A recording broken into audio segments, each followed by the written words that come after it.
You're listening to In the Corner with BenNny Mac. Unfiltered, uncensored, and unforgiving. Here's the man in the corner, BenNny Mac.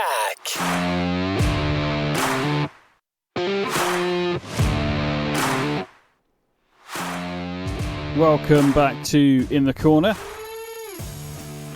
Welcome to SJP World Media. Thank you very much for hitting that download button, sticking with ourselves, and following the network as a whole. There's so many shows on this network. In the Corner, well, making a comeback here. I don't like calling that a comeback, but it is what it is. It has been a while, just before WrestleMania. A lot's been going on in the old personal life, so hence why the podcast stopped, but neither here nor there. We're going to keep going and we're going to crack on. I think this is like episode 78 of In the Corner, roughly. We've done more than that with bonus episodes and stuff like that, so with Tyler and Size come on at some point, my buddy NJB as well, who I unable to lock down for this episode, but you know, it is what it is. Literally yesterday, this is something that's changing the whole potential of this show, is the fact that the PLEs are on Saturday, and it's even better when we're in the UK and we get to stay up and watch. And I got to start watching Clash of the Castle around 7 p.m. and then it finished around 10, and it was not having to be wait until midnight for the pre-show and then have to be up till 3-4 in the morning watching it. Not that that's necessarily a bad thing, but if you have a job and everything you got to do, it can be quite difficult. At the moment, I have a bit of free time, so we're going to knock out the Clash of the Castle. We're going to do as many episodes as I can this week. Raw's going to be interesting after what went down at Clash of the Castle last night, which I will talk about. Do you know what? I'm going to try and get another episode out tomorrow, so we'll talk about that tomorrow. If not, I will at least get the episode out talking about Raw, what happened on Raw on Wednesday. So, but yeah, I'm BenNny Mac. Thank you very much, and hopefully you... Well, thank you very much. Down on the episode, basically, I've already said that. Bit rusty, as you can tell. But we're going to move on. So Clash of the Castle in Scotland. Drew McIntyre with yet another opportunity to wrong that right that happened at Clash of the Castle in Wales and Cardiff last year. Before I go too far into it, just want to note out that the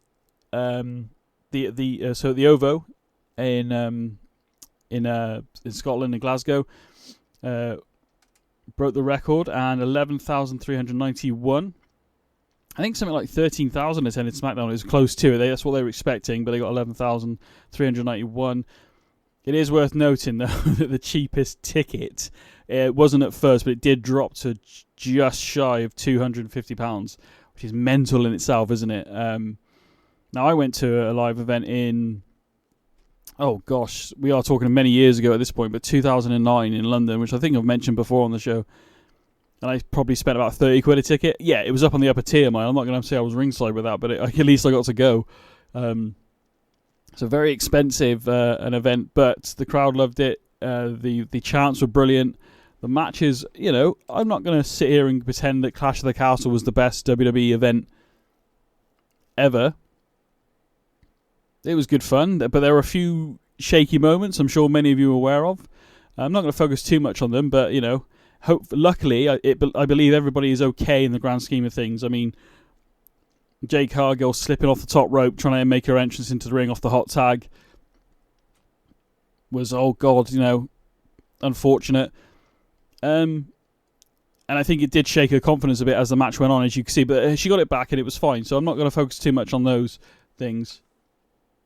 It was, like I said, it could have been a lot more dangerous, couldn't it, to be honest with you. Damian Priest, I'll mention it quickly before we get into the matches, but Damian Priest trying to go over the top rope onto Drew and catching his foot in the top rope. I was just out watching it live like the rest of you, and I just winced and was like, oh God, because I thought he caught his head on the apron as he came down. I think he managed to stop himself. I think Drew may have actually... helped as well. I'm not really sure because it happened so quickly. It was just a moment of like, oh my gosh, this could have been really bad. Luckily it wasn't, and he carried on the match. Now, I would assume he has generally hurt his ankle, but he managed to carry on the match and carry it on, basically. So, but yeah, it could have been a lot worse, couldn't it? Let's face it. The one I always remember off the top of my head is Enzo years ago, Battlegrounds, I think, and he had that concussion. Absolutely, well, that was bad. That ended the match, didn't it? So, but yeah, luckily, apart from those little few things, that just thankfully everybody's okay. I thought Damian Priest at one point either may have had concussion, but I think, like I said, he didn't quite hit his head. I was a bit worried about his ankle. Hopefully it's just a sprain. I've not read anything to say that he's broken it or anything, but he carried on the match, like I said. So, actually a pretty good match, to be fair, up until, which we'll get into. We want to talk about the World Heavyweight Championship right now because I'm already on it. I'm not going to sit here and pretend I knew exactly what was going to happen, but you had this feeling that CM Punk was going to get involved in some way or shape or form. Now, he did, but not in the way I was expecting. And the camera work was brilliant here. So it looked like Drew's going to win the World Heavyweight Championship. He's got the cover. The referee's been knocked down previously, the actual official of the match. And this referee runs down. The camera work, I mean, the fans in the arena must have realised who it was. But in terms of watching it at home, the camera work was spectacular because I didn't realise until he was maybe about to hit this number, so one, when as he was about to hit number two, I reckon I sort of, the hair and the trainers was like, hang on a minute, this is not your, that's CM Punk. And it looked literally, because the way they did the camera work was absolutely brilliant, because you did, like I said, as watching from home, you didn't know it was CM Punk. So, uncalled for, maybe. The Scottish fans are not happy. I feel bad for Drew McIntyre. Yes, he had his moment at WrestleMania. He won a title in front of fans, which he thoroughly deserved, by the way.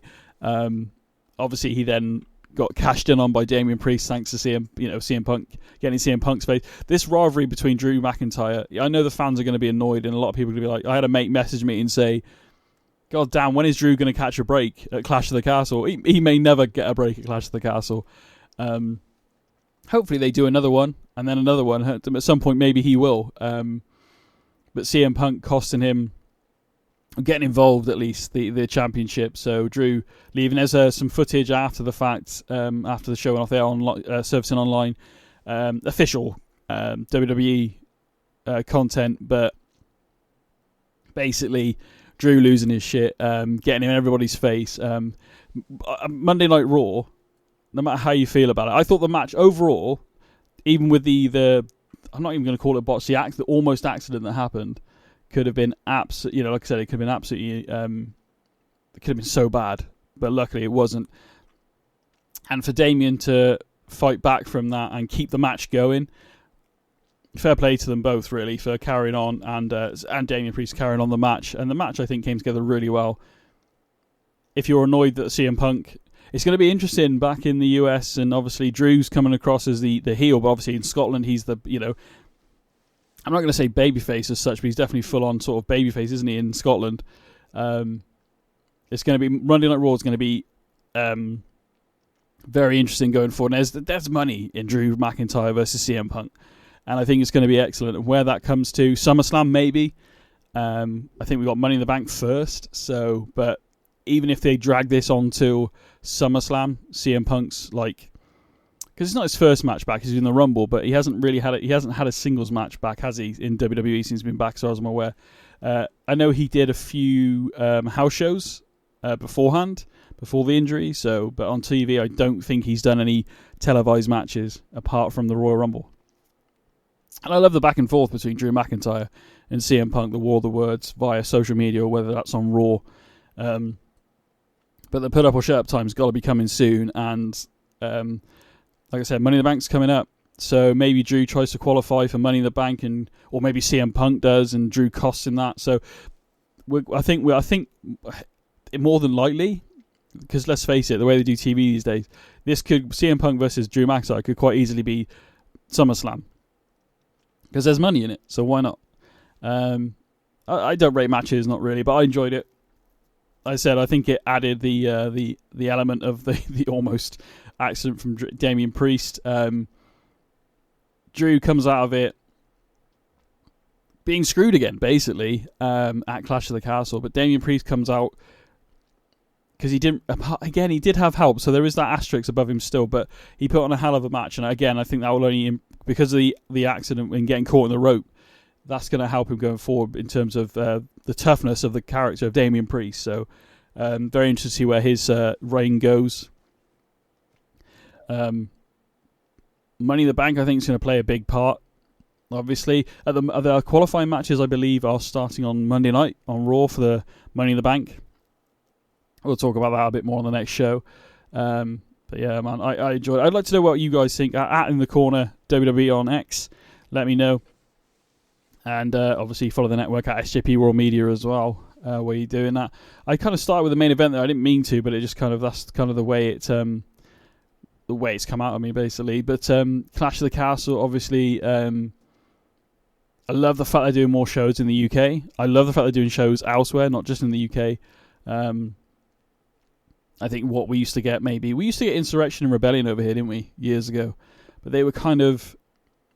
Because back then you didn't really see... I mean, you never saw a title change outside of the US, put it this way. So the fact we had AJ Styles win the WWE Championship at Manchester, I think it was, on SmackDown years ago, in the UK, that was, like, big. But yeah, Rebellion and Insurrection were good shows, but they were just kind of stalls to get to the next point, weren't they, of whatever was going on in that current thing. But whereas nowadays you feel like you could see a title change anywhere, not just the UK, like literally anywhere, which is really good. Cody Rhodes versus AJ Styles. AJ Styles doing the Mark Henry fake retirement theme thing going on. Worked really well. I know I love the fact they're not shying away from it and trying to pretend that hasn't happened before, because it has. I wonder how Mark Henry feels about it.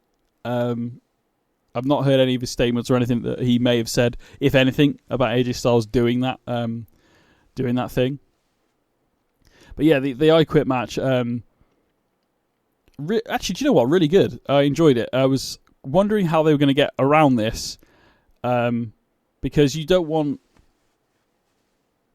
necessarily AJ Styles screaming "I quit" in a sense of like being a wimp, I guess. You don't want either one of them to do that. I will admit, at no point did I think Cody was going to lose the title, but I did wonder how they were going to go about making both guys look good at the end of it, if that makes sense. The handcuffs came into play. There was a bit of blood. Mama Rhodes been in the front row. The 3 slaps she gave AJ Styles made me and my little one laugh as it happened. She was almost like reacting to the crowd. Whether that was maybe it was meant to be one slap, I don't know. But AJ getting the chair, you've seen a lot of vicious side of AJ Styles now, which is really good. And they've been mentioning TNA on SmackDown. I noticed a lot. You've had on the pre-show as well. They did the press conference for Clash of the Castle the evening before, the afternoon before SmackDown, I beg your pardon, in Glasgow. So very interesting. Again, I mean, if you've seen it, I would assume if you listen to this podcast. Overall, good match. It was good to have it beginning. It made sense. It seemed silly. It would have seemed really silly to have Drew McIntyre versus Damian Priest, the first match of the night.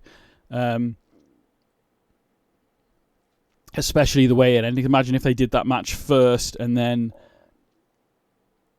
you had the whole night of the Scottish fans being really peed off that Drew hadn't won. So you had to end it like that. Maybe they could have done something where Drew, I don't know, maybe Judgment Day came out to help Damian Priest out. Maybe took it out on the rest of Judgment Day.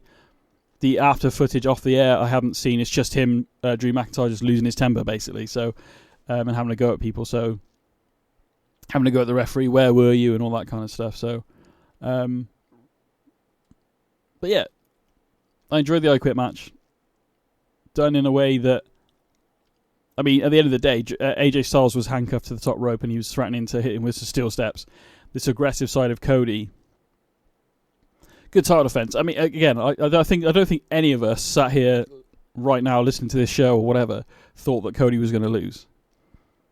But I thought the way they executed it was really good. So, what was more interesting to me is after the match finished, Cody is stood there at the end of the entranceway holding his title up, and Solo stood there. Then all of a sudden, Tama Tonga and Co. come out and literally lay out or try to. They start beating down Cody basically, but so Solo Sikoa and Bloodline attacking Cody. Then Randy Orton comes out and Kevin Owens come out and they help Cody, and then the numbers, and they've had their issues with the Bloodline. This new formation of the Bloodline, this new form of the Bloodline. Also, I've got to mention quickly, on SmackDown we had Solo Sikoa in a match, and he basically forced Paul Heyman and said, if I don't win this match, Solo saying to Paul Heyman, if I don't win this match, I'm going to come after you. So Paul Heyman actually, generally, Paul does get up on the apron occasionally, but doesn't really physically get involved, but he pulled Solo Sikoa's foot onto the rope. So yeah, that's interesting because he's kind of being held hostage by Solo Sikoa and the rest of this new formation of the Bloodline. But what's more interesting is that once the Bloodline have been cleared out, you've got Randy Orton making the goo-goo eyes at the WWE Undisputed Championship, which we've all speculated on at some point. There's a built-in story, we've said on this podcast as well, there's a built-in story with Cody and Randy Orton, isn't there? So, very interesting going forward. Again, is that there's rumours of Roman being back sooner than planned, but whether that's true, is that SummerSlam? There's a lot of speculation about, will there be like an old reunion of the Bloodline facing this Solo Sikoa's version? How this is all going to play out? I said it a lot on the show already today. Interesting going forward. But yeah, I like the I Quit match. The stuff because there's a bit where AJ Styles pulls out the velvet case, and we all thought thumbtacks. So I thought, oh god, my little one's watching this with me. I might have to. Maybe I might have to avert her eyes with this. This might be a bit too far, but no, it was handcuffs. But Mama Rhodes chants going on. But yeah, overall good. I enjoyed it. It was good. Again, I was very impressed with how they ended it, because it's, how do you do this? Again, the mention of TNA with AJ Styles. There's a lot of Joe Hendry.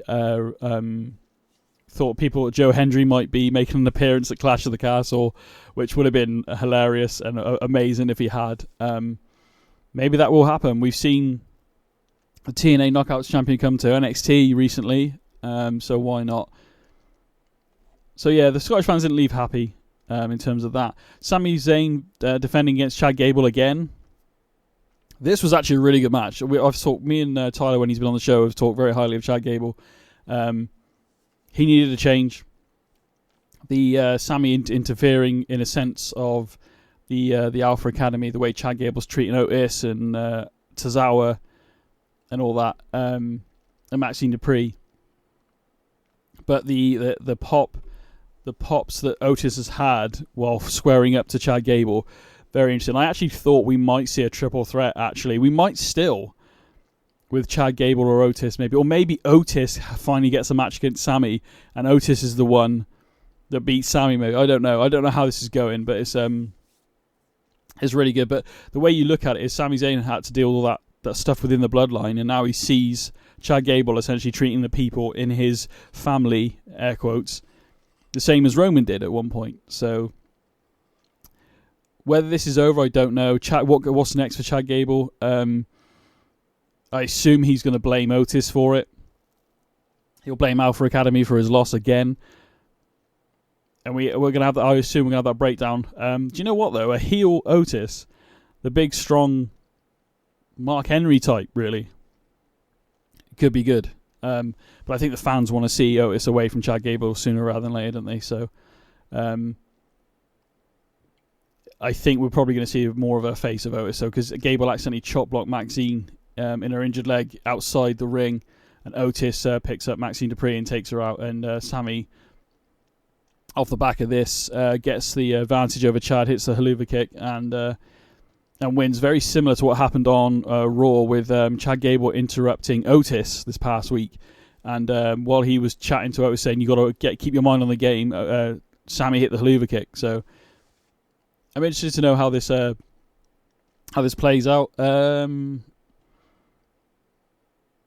Bayley defeating Piper Niven. Again, nothing against Piper Niven. I didn't really see Bayley losing.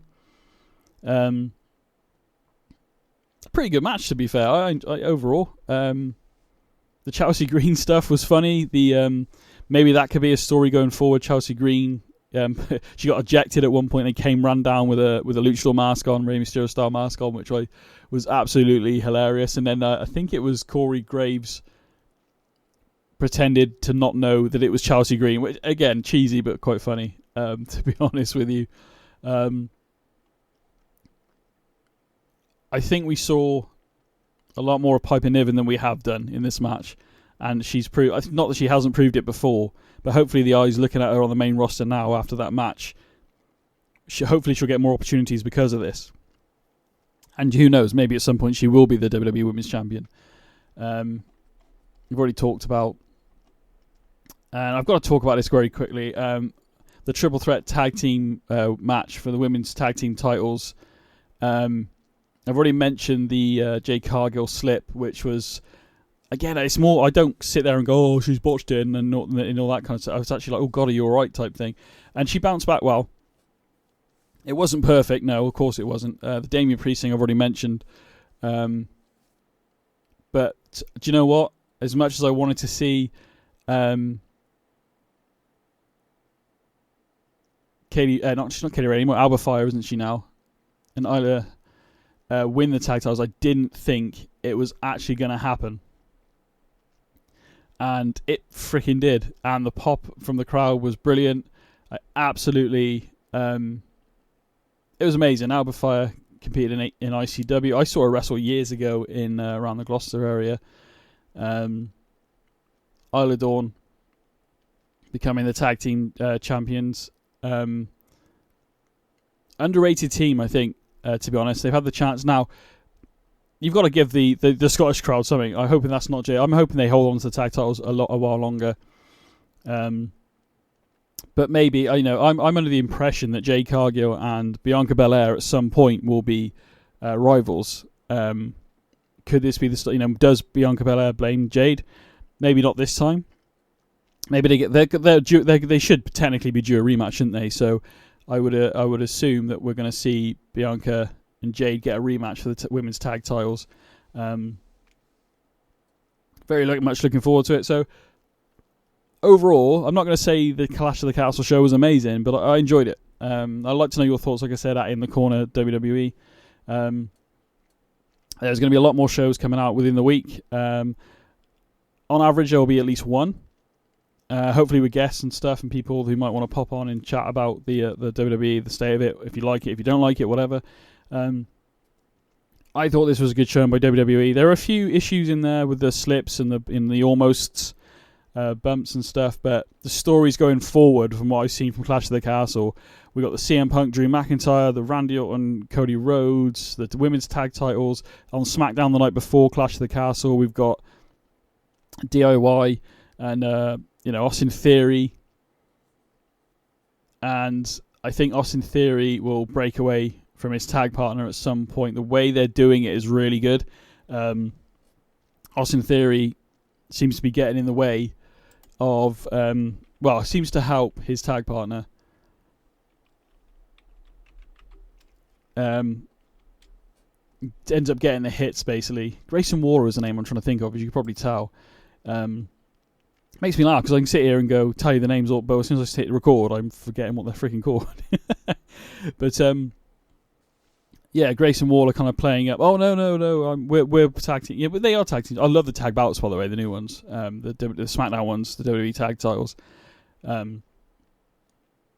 weirdly, I never thought I'd see Austin Theory as a face, but based on what I saw happen on SmackDown, the Grayson Waller effect, it could quite easily at some point come to a head, and I think that's happening a lot. Like I said, with Bianca Belair, Jade Cargill, and also obviously it's been a while, so I just want to quickly end with this. But the whole TNA relationship with WWE, I think going forward is going to be great. We've got a few former WWE guys that were WWE guys before in NXT. Ty Dillinger being one of them, not his name anymore, obviously, is back in NXT. Sean, so it's just. I'm looking forward to seeing what's going forward. I have been watching, even though I haven't been doing the podcast, I have been watching. But yeah, my goal is to do at least one a week. But when there's stuff going on, if I can, I'll hit the record button and talk about whatever's going on, not just WWE or just the news or, wrestling as a whole, basically. So any rumours coming out, any thoughts of the process of the day. There's so much, like I said, the storytelling at the moment in WWE at the moment is you can see what they're doing, but you're not fully like it. I can't guess everything. Like I said, I didn't know how they were going to end the I Quit match, but I love the way they did it because he was trapped like a trapped rat. If he hadn't been handcuffed, that match would have kept going, wouldn't it? To be honest. So, but yeah, this is BenNny Mac. This is In the Corner. Thank you very much. I am back, and we'll be doing more and more shows as the week goes on. Definitely be back here Wednesday for what happened on Raw.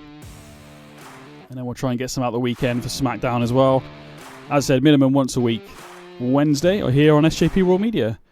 Thank you very much. Have a good evening all.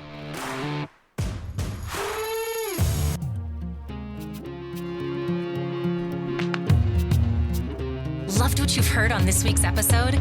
Well, the answer is simple. It would mean the world to us if you could head over to iTunes and leave us a 5-star review and feedback. Spreading the word really is the best way to grow our podcast and achieve even greater things. Thank you.